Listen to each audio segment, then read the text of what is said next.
Ya, karena waktu kita saya rasa malam ini cukup satu. Yang pertama, ketika kita sudah mengetahui sesuatu, dan sesuatu itu sesuatu yang mutlak, tidak boleh dilakukan, bukan khilaf. Kalau khilafiyah masih ada pertimbangan-pertimbangan. Tapi kalau mutlak tidak bisa dilakukan, maka ketika audien yang mendengarkan kebaikan itu tidak taat pada kebenaran itu, maka dia jatuh ke dalam kesombongan. Karena salah satu sifat sombong yaitu batarul haq, menolak kebenaran. Tadi diberi contoh zikir setelah solat. Sepanjang yang saya baca, zikir setelah solat itu memang tidak boleh mengganggu orang yang sedang solat. Itu tidak boleh.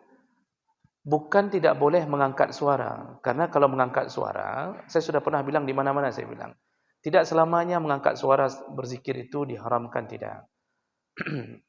dan pun di situ ada dua hadis riwayat Bukhari Muslim. Kedua-duanya dari Ibnu Abbas yang menyatakan bahwa di masa Rasulullah, Ibnu Abbas mengetahui sudah selesainya salat di masjid ketika aku dengarkan suara zikir.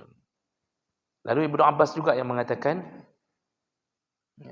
inna raf'as saut, mengangkat suara inda zikri, ketika berzikir setelah salat, hina yansarifu minas salat, kana inda ahdi Nabi sallallahu alaihi wasallam.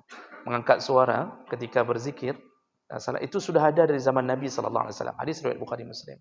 Saya tidak mempermasalahkan angkat suaranya.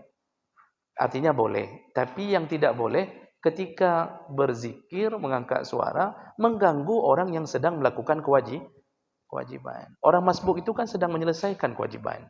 Zikir itu kan sunnah. Yang masbuk sedang melakukan kewajiban. Tiba-tiba amal kita yang sunnah, kita mengganggu yang masbuk. Itu yang sebenarnya tidak boleh. Maka bagaimana solusinya?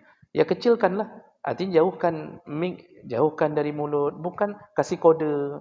Bukan tidak boleh sama sekali. Jangan ganggu orang yang sedang melakukan kewajiban. Oh, ada yang berprinsip, mana salah orang zikir, mana ada salah orang zikir. Yang salah kan orang masbuk, siapa suruh masbuk? Misalnya begitu. Ini saya tidak tahu bagaimana cara berfikirnya. Orang masbuk itu nggak mungkin terhindarkan. Itu normal orang masbuk. Nah, itu contoh. Makanya bisa jatuh ke dosa ketika menolak kebenaran itu. Jadi dipekeke, itu bisa jatuh ke dosa. Pertanyaan kedua, bagaimana hukumnya bertanya tapi tujuannya mendakwahkan orang? Itu contohnya tadi sudah. Pak Abdullah tanya untuk mendakwahkan orang. Nah, itu langsung contohnya tadi. Dibolehkan. Dibolehkan. Bapak ya, selama pertanyaan itu baik dan berharap dengan jawaban bisa memperbaiki keadaan orang. Baik. Kira-kira begitu, kita bertemu kembali insyaallah di pertemuan yang akan datang. Subhanakallahumma bihamdik asyhadu an la ilaha illa anta astaghfiruka wa atubu ilaik. Wassalamualaikum warahmatullahi wabarakatuh.